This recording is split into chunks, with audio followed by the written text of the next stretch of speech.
Hello, everybody. Welcome once again to Pass Pirate Pay, the movie discussion show. My name is Ken. I'm your host alongside my co-host, Andy. Andy, how you doing? Pretty good, Ken. How are you? I'm doing pretty okay. I don't know if anybody could tell. My voice is a little strange, getting over an illness, but, I podcast through nobody can tell. I podcast through the pain. I'm here. I'm a professional. I'll fix it in post. So this week, in honor of the new Danny Boyle movie, 28 Years Later, we are doing some zombie movies. Yeah. So in addition to 28 Years Later, we're going to also be doing Maggie from 2015 and Handling the Undead from 2024. So yeah, I mean, let's eat some brains. Let's get right into this. What is your relationship with zombie movies, Ken? Like in general, I like them. I like them too. I think it's safe to say that I'm a fan. The original Night of the Living Dead is one of my favorite horror movies of all time. I think it's absolutely fantastic. I think it's great too. Yeah, it's absolutely fantastic. I've watched all The Walking Dead. Yeah, almost all The Walking Dead. I gave up on The Walking Dead. I don't know, about 3-4 seasons in. I did not. I've watched many spinoffs, not all of them. I tried to watch Fear the Walking Dead. I thought it was terrible. Yeah. So I stopped watching that. There was one other one I didn't watch, but I watched a lot of the other spinoffs. Yeah. Yeah, they just keep making them. They just keep cranking them out. They do. They do. And some of them are good and some of them are okay and some suck. Yeah. I don't know. I like the first season of The Walking Dead, and then after that, it just didn't really do much for me. I do love The Last of Us. I think The Last of Us is really mushroom zombies. TV That's show. pretty cool. Yeah, exactly. Really, really fun stuff. I was a little worried when we get into this a little later, but like when going into 28 Years Later, I was like, man, with all this zombie content and the Last of Us zombies, I mean, they're pretty similar to the Danny Boyle zombies. You know, they behave in a lot of the same ways and stuff like that. I was like, is there some kind of zombie fatigue? But it's like, no, you know what? This works. This is always going to work, I think. Yeah. You know? So yeah, I like zombies. I'm a fan. Yeah, the great thing about zombies is I think that zombies can, in different movies, represent different things. Sure, yeah. So like in Dawn of the Dead, like the shopping mall, it was like the mindless consumer zombie. Right. Yep. I think in Walking Dead, I think they kind of represent like environmental disaster. Okay. Like global warming or something, the wolf at the door that's outside. So really like your real drama doesn't come from the zombies. Yeah. It comes from people dealing with other people with the zombies as this force outside. Right, exactly. But yeah, you're right. That does seem to be a common thing that happens. It's like as, about halfway through whatever zombie movie or TV show you get into, it's like, oh, the real monsters are us. Yeah. That's It's an easy cop out, but it's probably the best one for drama. Yeah. Zombies are great monsters and everything, but they're not exactly like smart or exactly. Or engaging. Yep. Right. But like I said, I'm a fan of the genre. It just works most of the time. Yeah. A lot of times zombies just work. Yeah. Life After Beth. You seen that one? I have seen Life After Beth. The Aubrey Plaza zombie comedy. That movie is really fun. There's a couple zomcoms that were good. There was a TV show called the Santa Clarita Diet. Did you watch that? I never watched that one. That was so goofy and so funny. I really liked it. Yeah, so you can just there's so many different ways you Shaun can of the Dead. Shaun of the Dead, really funny. One really of the excellent. The montage in Shaun of the Dead where he goes and gets something from the convenience store and comes back and then does it again in the zombie the next day. It's one of the greatest film montages in film history, as far as I'm concerned. It is a really cool trick. It's definitely Shaun of the Dead is a lot of fun. Yeah, so zombies. It's great. All right, so let's dive right in, right? All right, what's first? Let's go back to 2015, and we're going to get to Maggie. Okay, so Maggie. So I do have a confession. I did not rewatch Maggie. Oh, okay. I watched it probably in 2018. Okay. That's a while ago. Yeah, that's a while ago. This movie's directed by Henry Hobson, who it's really, his IMDb is really strange. Yeah. This is the only movie he's ever directed. Okay. He's primarily known as a commercial and trailer director. Like all of his other credits are like listed. He's listed on IMDb as like other crew. And then you just look at it and it's like he directed the trailer for this movie or the trailer for this video game. It's really strange. You direct trailers? Yeah. Yeah. Seems like more of an editing thing, right? Yeah. I mean, I guess they credit him as a director in that case. Okay. But yeah, you're right. I mean, it's just using footage that already exists, right? Yeah. So, but yeah, That's already been directed. Right. Yeah, exactly. But no, that's what they credit him. So it's really strange. And it's so going into it, reading that about him and seeing this movie, like, this is really late. Arnold Schwarzenegger. I mean, I don't even know how many movies he's made since this one, because this is like, he's mostly retired, right? You don't see Arnold very much anymore. So I was like, what is this movie? This is a couple of expendable movies, maybe. Yeah, but I think even those were earlier than this, aren't they? I guess it's probably close to around the same time. I don't know, but yeah, I didn't know what I was going to be getting into with this movie, and man, it is a weird one. It's it's for the people who are involved in it. You think it's like a video game trailer director and Arnold Schwarzenegger, and this movie is like really slow, and it's not exactly a barn burner. It's like a lot of like really, it's melancholy, and it's like so the plot of the movie is it's the zombie apocalypse, just like many times over. And Arnold Schwarzenegger plays this guy living out on a farm somewhere in rural America, and his daughter, Maggie, played by Abigail Breslin from Little Miss Sunshine. Yeah. Also the Zombieland movies. So she's a zombie expert. No stranger to zombies. She's a zombie expert. She has gotten bitten. And in this universe, when somebody gets bitten, it takes, a period of like months for them to fully turn into zombies. Yeah. And you're just like so you get to watch this process as this young woman is like slowly rotting and becoming undead. It's just a really strange movie. I'm about halfway through the movie. I was thinking to myself, why is Arnold Schwarzenegger in this movie?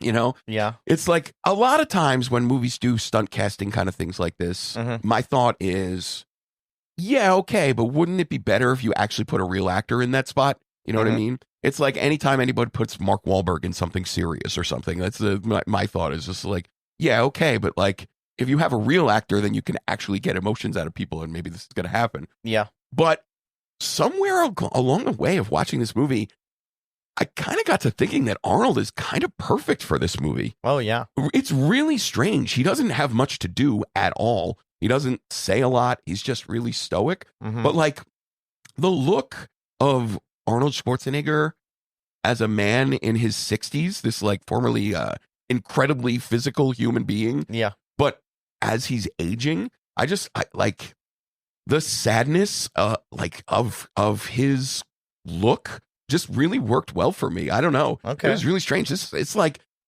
far and away the most low-key thing that I've ever seen Arnold Schwarzenegger be a part of.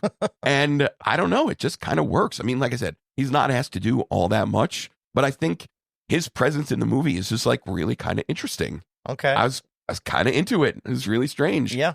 Another thing is what this movie does, because it takes so long for Maggie to turn, you don't get a lot of movies that are told from the perspective of the zombie, right? Yeah. Because zombies don't have perspective, right? Right.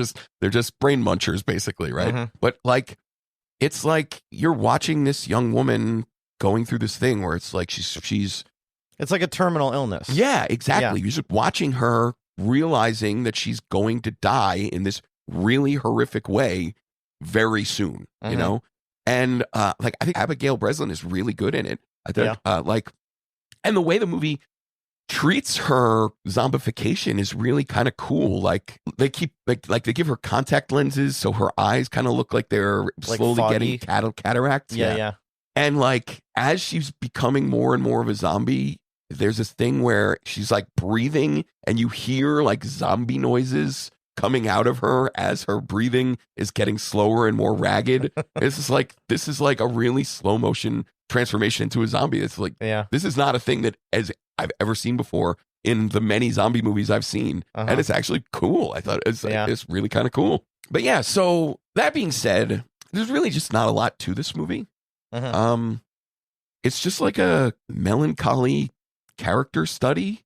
Yeah. Like that's what I remember. Not a lot happens. I was never bored. It's not a fast moving movie, but I was never bored. I don't know what kind of deep things this movie is really trying to get at, but it's it's an entertaining movie and a really interesting piece of the zombie canon, like a thing that just it's a thing that is one of one. It's not a thing that any other zombie movie has tried to do. Right. And it's just kind of interesting. And that's basically what I think about it. Okay. Yeah. Yeah, I don't know. I don't really have all that much else to say about it. I mean, I thought, like I said, the production design is cool. There's a lot of I thought it looked good too. It looks like a very recent post-apocalypse, right? Yeah. There's like convenience stores that are recently closed up, looted, and you see these people every once in a while. You see people who are in the process of turning into zombies walking around, and they're just like kind of among us, and it's just kind of cool. It looked cool. It was entertaining, and yeah, I don't know what else there is to say. Right on. So what would you give Maggie then, Ken? Would you give it a pass, pirate, or pay? For me, this one is a pirate. Yeah? Yeah. It's a high pirate, I think. It was enjoyable, and it's not quite worth paying for, but it's definitely worth your time. Yeah, I'm in the same position. Yeah. I thought the same thing. Yeah, I was pleasantly surprised by it. I did not expect to like it as much as I did.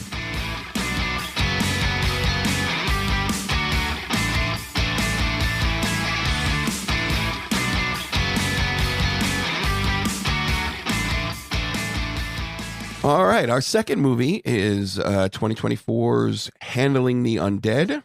This is a Norwegian zombie movie directed by Thea Vinstall. I think you got it. Something like that.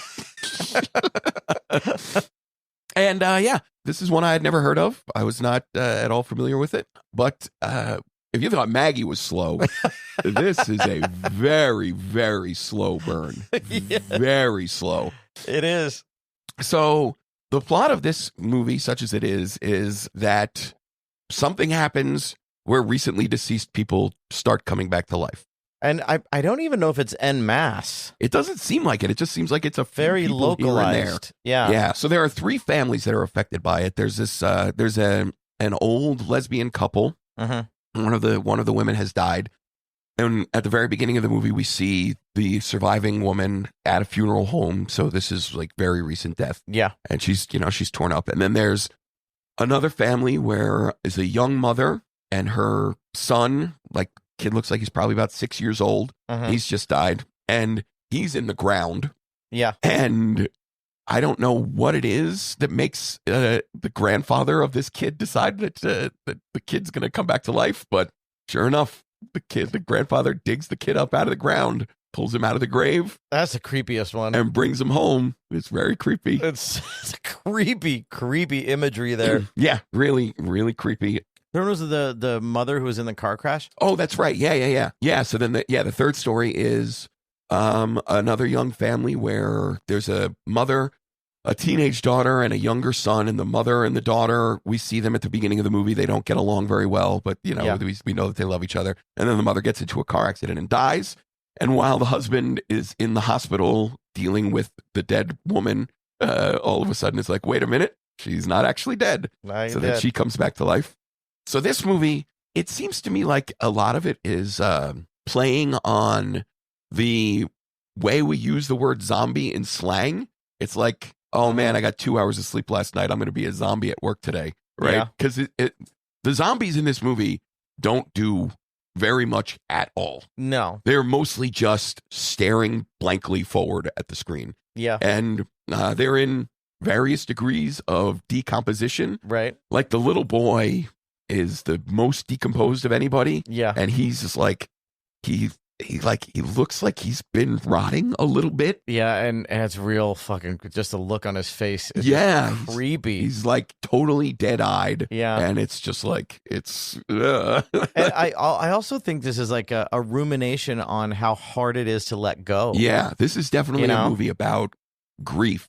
Yeah. And what it means to lose somebody and what you'd be willing to put up with if you could bring them back. Yeah. Like, so when the old woman, when her wife comes back to life, it's like she's trying to give her food, but the woman is dead. She doesn't want to eat anything. Yeah. Eventually we find out what she does want to eat. But it's just like, is it worthwhile to have this person back in the state that they're in, right? Yeah. Because these these dead people are not giving these people anything. They're not. No, they're not, the person they were is gone. Right, exactly. And there's something else there. Right, exactly. It's like, how much more worthwhile is this than if you had like taxidermied this person and stuck a life-size statue of them on their bed? You know, how it doesn't seem like it would be all that much different, right? So yeah, I mean, this movie's it's just like a really slow moving exploration of these kind of things. But there are a few really cool and interesting moments I find in this movie. Like what? Like when the mother of the young boy is dealing with her grief, there's a really cool scene where she lights up a cigarette and then wraps her entire head in saran wrap. Yeah. This is the method she's going to use to try to kill herself. Right. It's like, because she's so torn up over grief of her son, she's going to kill herself. And she doesn't know the son's back. Right, exactly. But like when she's saran wrapping her head and then like convulsing on the ground, and then only in time for her father to come and save her life, you know, but it's like, that was like a really crazy, arresting moment. Like I was not ready for that. There's another moment where the mother from the car accident, so their son, they were all excited because they were going to get him a rabbit for his birthday. So they get him this rabbit, and then the whole family comes to visit newly resuscitated mom in the hospital, and they bring the rabbit. And the kid's like, "Here, mom, have the rabbit." And she takes the rabbit in her hands. And then like all of a sudden we're watching this happen, and this woman is just crushing this rabbit to death in her bare hands. And it is. And they're trying to get it from her. They're trying to get her hands on, and she's not letting go. The rabbit's squelching and squealing. Creepy as all hell. Like, so I thought that was really cool. There's a moment where, so when after the young boy is brought back to life, the mother and her father and the kid, they all go out to this house in the country. And then while they're sitting there, all of a sudden we see this adult zombie man standing outside the window. He's not doing anything because these are zombies that don't really do very much. But he's just standing there outside the window. And it's just like, holy shit, creepy as hell. And then the grandfather tries to take the zombie out, and it turns out that the zombies have some strength. And some hunger. And then all of a sudden, this zombie has somewhat sprung to life and is now eating the old man. Which then leads to the mother taking a canoe out into this lake and, you know, a fjord or whatever they have in Norway. And she's just, you know, she's got this kid. The kid is still not doing anything. She takes him all the way out into the lake. And then eventually she's like, all right. And just tosses the kid, buries him at sea. Just tosses him out of the boat. Like, I thought that was really cool too. So yeah, this movie is all about building and building and building. And then a couple of cool moments of payoff. And I guess it's up to you whether or not you think that the payoff is worth all of the build you have to go through. What did you think of the whole like tone and mood of the movie? I thought it was pretty cool. I enjoyed it. I really did. I wish that it was a little bit faster. I just wish that there were a few more moments of shocking, interesting things happening to make all of the buildup seem more worthwhile. That's what I think. Like I'm not entirely sure that what few moments we get are worth all of the buildup that we have to go through. Okay. But that being said, those moments were really cool and they will stick with me for a while. You know what I mean? So I wanted to pick some zombie movies. There's so many out there. Yeah. But I wanted to pick some zombie movies that were a different approach to zombie movies. Yeah. So that's why I picked these other two. Yeah, that's definitely what this was. So what did you think of this one? I didn't hate it. But you're right. It was so, and I think I watched it on the same night that I watched 28 Years Later. Oh, well, they're pretty much the same. So so I watched that, and then I watched this one like late at night, and I'm like, whew, this is real slow. Yeah. It was like the opposite of the movie I just watched. Yeah. I'm surprised. I'm pleasantly surprised, actually. I thought you were going to hate this one. No, I didn't hate it as much because I thought, like, I agree with you. Like, there was enough creepy imagery and wacky, creepy moments to make you, like, perk your ears up. Yeah. And I think because it came out of that quiet silence, it was a little more effective. Yeah, for sure. You know, because like, oh fuck. Yeah, for sure. Like when that zombie appears outside of the window at the lake house, it's like, whoa! I was not ready for that. That's like, holy shit! And the rabbit scene, like that got me too. Totally. And every time they showed that little kid, every single scene where they showed his face, I was like, oh. And there's like flies buzzing around this kid. Like that kid is dead. That is a dead kid. And they're all just trying to like be happy about exactly. Oh, he's back. This is great. The old man, like his grandfather's just like, yeah, we did it. We got him back. Yeah, it's like the whole Pet Cemetery conundrum, you know? Yeah, exactly. What you put into the ground ain't what you get out. Yeah. So yeah, so what did you think of it? Was it a past pirate pay for you? This is another pirate for me. Yeah? Yeah. I'm not entirely sure that the payoff you get is worth it for what you put into it. But it's got enough good stuff to recommend it. Yeah, I agree. I would give it a pirate too. All right. Wow. Yeah, that is a surprise to me. I thought sure you were going to have a pass on this one. No, because there was still a plot. There were still stories. There were still characters. There was still emotion. There was that's the thing I need in a movie. Yeah. And there was still all of that. All right, cool. It wasn't crazy exciting. Right. But yeah, it still had all the elements I need.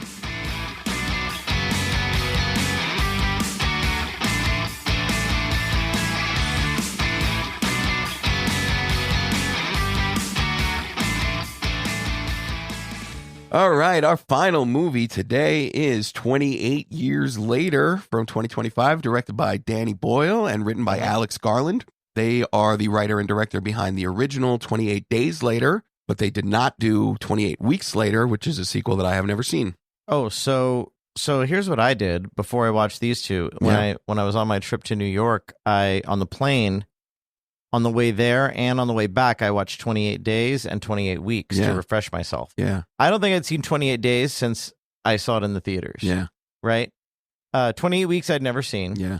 I forgot how good of a movie 28 Days Later was. I really like 28 Days Later. Yeah, I forgot how good that movie was. That's a really, really good movie. Yep. Every aspect about it is good. 28 Days Later is really good. Super good. 28 Weeks was not bad. Okay. I did not think it was bad. I have never seen it. Like I said, I have not heard very many good things about it. I remember when it came out, it did not get good reviews. And I was like, you know what? I think I'm just going to skip this one. Here's what I thought about it. It had all the same. It was like somebody saw the Danny Boyle movie and goes, I'm going to try to do that. And then didn't get there all the way with the filmmaking aspect of it. Yeah. But did get there with like the scares and the scenarios.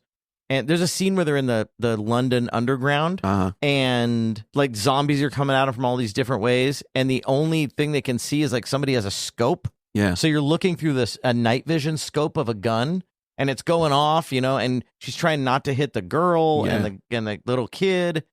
And there's also like an asymptomatic carrier of the disease. Oh, no. Like a typhoid Mary of the rage. Yeah. So that's kind of cool. That's all right. That's interesting. But yeah, there were aspects of it I really liked. But it definitely, like, you could tell, like, 28 Days Later was made by a really great filmmaker. Right. It was a zombie movie by a really great filmmaker. And the other one was just kind of a zombie movie. Right, yeah. But it was still, like, they tried to emulate that handheld style and the grainy, like, whatever camera they used was real grainy and dirty. Yep. So I didn't hate it. Okay. I like Danny Boyle. I don't love Danny Boyle as much as other people do. I really like Danny Boyle. I think 28 Days Later is my favorite Danny Boyle movie. Okay. I really like that one. I think it's really good. I mean, I think he's got some really good movies. Yeah. But his movies just don't really grab me the way they do for other people. Mm-hmm. Like, people love The Beach. That movie didn't work for me at all. I didn't like The Beach very much. I like Trainspotting, but I don't think it's the masterpiece people say it is. I like Trainspotting a I think lot. it's good, but it's just I don't know. What about Slumdog? I think Slumdog's fine. I think it's entertaining, a lot of fun. Actually, I mean, I haven't seen it since it was in theaters, but I remember enjoying it. Yeah, but yeah, I like Danny Boyle. Yeah, this movie, man. The way it goes is like it's like he's been making zombie movies this whole time, man. He just jumps right back in, right? So the way this movie starts, it starts off. We're back at the beginning of the rage virus. We're in Scotland. And it's like a kid's birthday party. Oh, yeah, we're at the beginning. Yeah, I remember that now, yeah. So it's like all these little kids are in this room watching the Teletubbies on TV. Yeah. And then outside, we hear some crazy shit going down. Yeah. And the parents are like, don't leave this room. And like all the parents are like locking the kids in the room, like trying to keep them away from the zombies. Yeah. But it's just like all of a sudden the zombies come bursting in. And man, say what you want about overuse of zombies. No matter how many times you've seen it, Danny Boyle makes some disgusting zombies. But like really scary, gross, disgusting. Gross. Yeah. Like these zombies are puking all over everything. Puking blood all over. Oh, yeah, it's so good. It's so nasty. It's so disgusting. It's amazing. It looks fantastic. It's just like all of a sudden this kid's birthday party is just everybody, all these adults are getting torn to pieces. Yeah. It's like the camera's moving around really fast. It's super intense. Yeah. It's gross. It's amazing. It's just like, and away we go. It's like, I am so ready for this movie. This movie is amazing. Right. And so one of the kids manages to escape the birthday party and he goes and sees his father, who's like a vicar at this church or whatever. Yeah. And the father is like, oh, this is good. This is the apocalypse. This is a positive thing, right? Yeah, he thinks he's in the religious throes of bullshit. Right, exactly. Yeah. And you know, the kid is able to hide in like the floor underneath the church, and we see through the floorboards that the father is just getting completely ripped apart by these zombies. Yeah. And it's just like this whole thing's good. And then cut to black. 28 years later. This is like that's the beginning. Don't worry about that. That's over. And so what happens is we're in this like village in this island off the coast of Scotland, and these people have found a way to survive throughout the zombie apocalypse, right? Yeah, they're scraping by, but they're on this island, and there's a land bridge that they can walk across only at low tide, and there's a fort right at the one end, on their end of the bridge. Yeah. And it's like, if anybody comes in, we got ways. We're gonna annihilate everybody that tries to come in here. Yeah. And every once in a while, we can send people to the mainland of Great Britain to go scavenge, forage for whatever we need or whatever. And so the movie starts with this kid. He's 12 years old, and his father is like, you're ready. We're going to take you with your bow and arrow, and we're going to go to the mainland, and you're going to kill your first zombie so you can become a real member of our society. Yeah. Right? And the kid's mother is played by Jodie Comer, who I've always loved. She's amazing from Killing Eve. Yeah. She's always great. And she's got some kind of disease that is like making her insane. She doesn't really know where she is a lot of the time, and she's in and out of reality. Yeah. And she's in a lot of pain all the time. And the father is basically done with her. He's screwing around on the side. He's like, basically, my wife is dead. I'm here. I have to take care of my son. That's my whole function, right? So, they go to the mainland, and we learn that. So we see there's like a bunch of these like, fat, slow move. Most of the zombies in these 28 movies, 28 years, days, whatever. They're fast moving. They're intense, whatever. Right, but some have evolved or devolved. Right, exactly. So in order to get the kid his first kill, we're in the woods, and we see this like gross, fat, naked zombie crawling along the ground, like a bloater. Yeah, and it's just like, all right, kid, point your bow and arrow at this guy and plunge one into his neck. Let's take care of him. And and we have to be aware that there might be other zombies around while this is happening. But so we take the kid. He kills the bloated zombie. Things go awry. They wound up that we learn that there are these things called alphas, and this felt to me like White Walkers. Right? Okay, yeah. So I was definitely thinking of Game of Thrones, where it's like, for the most part, when we have these zombies, they're just the dead, right, from Game of Thrones. Yeah. But every once in a while, there's like these super zombies. Yeah, like and they're steroids. They're the ones who control all the other guys. And they're, enormous jack dudes. With big old hogs. Yep. All the zombies are naked, because why would they have clothes? Which I thought was kind of cool. Yeah, it's cool. Because that's a more realistic approach to it, I think. Well, yeah, I mean, the zombie apocalypse happened 28 years ago, right? Right, their clothes are just going to rot off. Exactly. There's no way that whatever they were wearing would still be around. Right. So things go awry. The alpha traps them in this house. Eventually, they're able to escape. But when they get back to the island, that's when the kid discovers that his dad is screwing around on his mom. And he's like, hell with this guy. We know we learn that there's a doctor on the mainland. And the kid's like, I'm going to take mom to this doctor and see if we could save her life. Yeah. And that's basically the But plot there's of the also movie. legends about the doctor. Right. So, yeah, the way that we know he existed is because some point years ago, people from this village happened upon him and he was like mass burning dead bodies. Yeah. And it's like, this guy is creepy. We all got to stay away from him. He's played by Ray Fiennes. Mm-hmm. Ray Fiennes, always awesome. Always awesome. He's always great. No exception here. He's doing great work. But yeah, so this movie, man, it's a ride. That's the way I feel about it. It doesn't stop. It is a nonstop, intense thrill ride. Yeah. Like it is. Just strap yourself in and enjoy the show. Yeah. Right. The tone of the movie is kind of weird to me. Like, yeah. Spoiler alert. Spoilers for 28 years later ahead. Skip to minute marker, 40 minutes and 56 seconds, or the next chapter. You have been warned. When the kid takes his mom to see Ray Fiennes, we learn that she has cancer. Mm-hmm. And there's no way that she can be saved. So there's like a really elaborate, long thing where it's like, okay, Ray Fiennes is going to put this woman out of her misery. They're going to kill her. And her death scene is like played really with like big emotions, like really trying to like sentimental music. And it's just like, it's totally separate from everything else that seems to be happening in the movie. Okay. And then the very end of this movie, super spoiler alert, like 5 minutes to go in the movie. Yeah. I was a little like, huh? Yeah. So this part, yeah. The kid, after his mom dies, he is like, we missed a whole part. Okay. We missed the baby, the zombie baby. Yeah.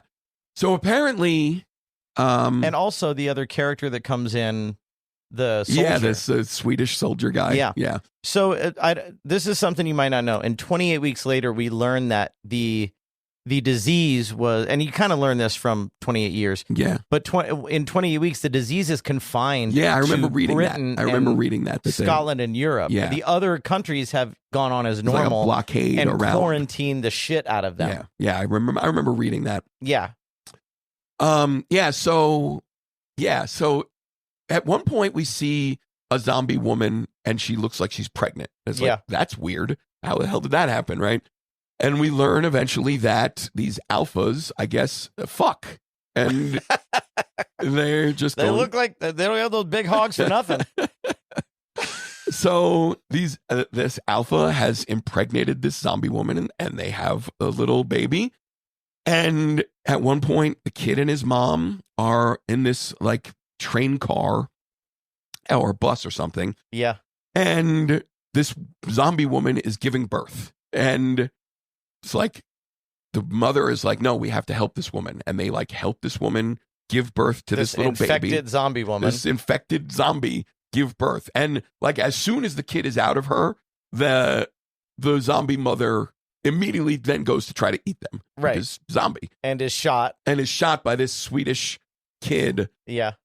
Who was a soldier. They were on patrol. Their boat sinks. And now he's on the island. And he realizes that because he has set foot on Great Britain, he is never allowed to leave. No, because it's quarantined. It's a quarantine that once you're on, you're never getting off. off. So this is another weird tonal thing in the movie, right? This kid is like wandering through the countryside with this Swedish guy and the kid and his mother. They're like wandering through the countryside for like 20 minutes. Mm-hmm. And it's funny, right? Like the Swedish kid is cracking jokes and it's like way more lighthearted than most of the rest of the movie. So again, this is a thing where it's just like, this movie is all over the place. It is.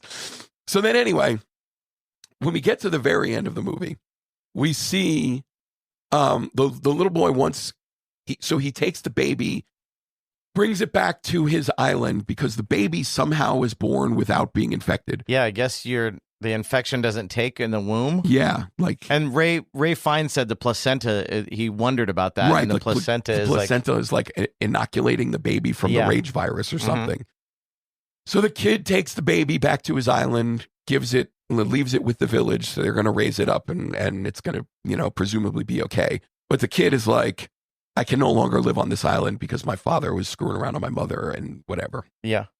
So he's going to go off just to become a forager on the mainland. And that's going to be his thing. So the kid's walking around. We're like, okay, it seems like the movie's been going on for a while. It's very weird that this is happening. And he comes across this batch of infected zombie people, and you know they're about to kill him, and then all of a sudden he encounters this group of people who look like, the best way I could put it is like Ren Fair punks. Or like the pikeys from Snatch. Right, but they look like they're dressed for a Ren Fair. They look like they're like, but wearing, they're like in tracksuits. They're like, but they're also like wearing gold jewelry and like robes, and it's really strange, right? Well, you got to think like this is the post-apocalypse, and the way that culture evolves has got to be weird. Yeah, of course. There's probably a great story behind this. Yeah, of course. Yeah, exactly. Who's going to survive the zombie apocalypse? Roving bands of weirdos, right? Yeah. Like this is what's going to happen. So then these Ren Fair punks come along. They're like, hey, kid, you want us to help you with those zombies that are chasing you? And then all of a sudden they like break out all this like ninja moves. Yeah. And they're like doing Matrix like cartwheel flips and just like dispatching these zombies with like staffs and right. It's bananas. So then we see the leader of that group. Right, exactly. The leader of the group. Yeah. He's holding the same cross that the father at the very beginning had given to his son. So this is the kid from below the floorboards of the church that is now, which you kind of forgot about. Right. I was thinking about it during the movie. I was like, what? I'm like, I wonder who what is happened. This person? Yeah. It's obvious somebody they want us to know. Right, exactly. So they're making more sequels to this movie. That's what I was about to say. So I'm guessing that we're going to get. They filmed the first two. The next one is called 28 Years Later, The Bone Temple. Yeah.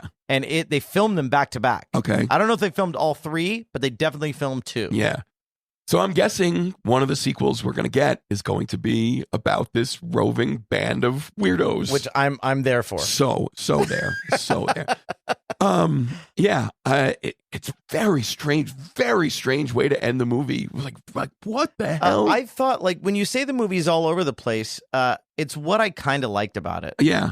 I kind of like the fact that we didn't know where we were going with this. Yeah. Like I didn't know where we were going. I didn't expect Ray Fiennes to be a kindly, right, exactly, like man who has this different take on the zombie apocalypse. That's exactly. Kind of beautiful but still brutal. Right. He says something along the lines of, we're all like, he's got all these bones, right? It looks like a temple. Right, exactly. Yeah. He boils the bones and he creates a mountain of skulls, like as a testament to all the people who have died. And not just skulls, but he's also got the other bones all in a decoration. And so at one point he says infected and non-infected alike. And then he says because they are alike, right? So he's like, his worldview is that these people, these rage zombies, they caught this disease, right? But that doesn't mean that they started out as any less human. They just happen to catch this disease that turns them into these monsters. So yeah, you're right. He is like the humanity of the movie. They allude to the fact that he is not the whole time. Right. And then when he is, it kind of jerks you in a different direction, an awesome direction. Yeah. Yeah, I was definitely surprised. Like, I mean, Ray Fiennes is one of my favorite actors. I love him all the time. Mm-hmm. So I was really happy to see him show up and then to see his character be so much more interesting than I was expecting him to be. Was really cool. Definitely really cool. Yeah, me too. One thing I really like about this movie, so you think about this movie versus The Last of Us, right? It's very similar premises where it's these bands of people grouping together to try to survive the zombie apocalypse, right? Uh-huh. The thing I thought was really interesting is The Last of Us takes place in the United States. So everybody has guns all the time. Yeah. Everybody is armed. Everybody has machine guns because when the zombie apocalypse happens in the United States, we're going to have there's 300 million guns laying around. Billions of rounds of ammunition just laying around because that's what we do in this country, right? But because this movie is set in Great Britain, there are no guns. So everybody, like, all of the hunting is done with bows and arrows. Yeah. The weirdos at the end, they don't have guns. No, they're like blunt instruments and sharp things. Exactly. They're stabbing and clubbing. I thought it was a really interesting take on. That is because there's not going to be a lot of guns laying around. Right, exactly. Like even the guns that they do have, they're going to have so few and such few ammo. Right, exactly. That they're going to burn through it. Right. And 20 years later, there's going to be nothing. Right, exactly. Even if these people started out with some guns, by 28 years, you're going to have no more bullets left. All the zombies you have to kill. So yeah, we're all doing everything with bows and arrows. I thought that was a really cool thing about the difference. Yeah, it kind of reverses back to like medieval times. Right. Yeah. Yep. So yeah. I mean, like I said, the fact that the tone of the movie is all over the place, it didn't bother me all that much. I feel like I don't think this is a great movie. I feel like it's too all over the place to be an actually great movie. But it is fun as hell. Yeah, it was super fun. So much fun. I really, really enjoyed the experience of watching this movie. Yeah, I thought Jodie Comer and Ray Fiennes did great too. Yep. When you have like, I remember when I found out it was Jodie Comer in the bed, I'm like, how are you gonna get a movie and put Jodie Comer in and put her in a bed for the whole movie? Right. And then she got out of the bed. Yep. They went on their Wizard of Oz journey. Yep. So yeah, I mean, it's a blast. This movie is a blast. Yeah. So much fun. Yeah, that's all right. So Ken, do you give 28 years later a pass, pirate, or pay? This is a pay for me for sure. Me too, man. Yeah. I think all three are pays. Yeah. Like, because I watched all three. Yeah, I don't think this one is as good as the first one, but it's I think this one is more fun. I feel like it's less accomplished as a movie, but more fun. Yeah, I think it's a little unfair to Brendan Gleeson that a baby can survive inside of an infected womb, but one little fucking droplet of blood, ends the coolest character in the whole franchise. I do think that there was a cool callback to that where it's just like at some point one of the zombies is gushing and they're like, "Oh, don't get the blood on you," right? Yeah, because it's like, remember what happened to Brendan Gleeson? Yeah, like if you get any of this blood inside you, can't get it inside you at all. Yeah, it's gonna kill you. It's gonna turn you over. So yeah. All right, cool. I give it a pay too, man. And nice. Really, really fun. Yeah, movie. Go see this one. It's so much fun. I've been telling everybody, go see it. It's a banger. I'm really glad that we have good filmmakers making zombie movies. That's awesome. Yep, absolutely. All right, cool. So should we talk about next week? Let's do it. All right, next week we are doing documentaries. Oh. So we are doing My Mom Jane, which is Mariska Hargitay's documentary about Jane Mansfield. We are doing Secret Mall Apartment. Do you know about this? No idea. Oh, I'm so glad you don't know about this. Secret Mall Apartment. Okay. And the third documentary is Poop Cruise. Okay. I think it's actually called Trainwreck Poop Cruise. Because Trainwreck is like a series of documentaries. Okay. This one's called Poop Cruise. Interesting.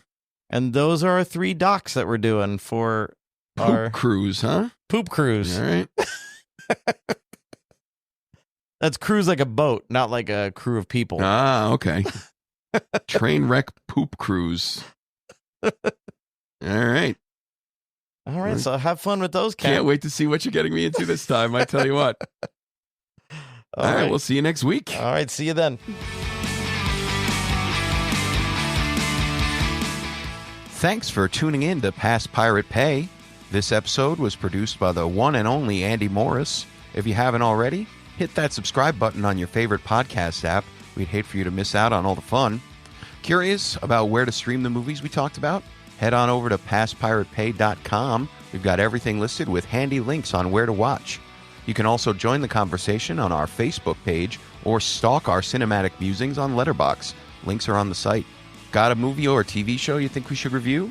Fill out the contact form, or this is cool, you can even text us right through the episode player on our website's front page. Thanks again for hanging out with us. Until next time, keep watching, keep rating, and keep it past Pirate Pay.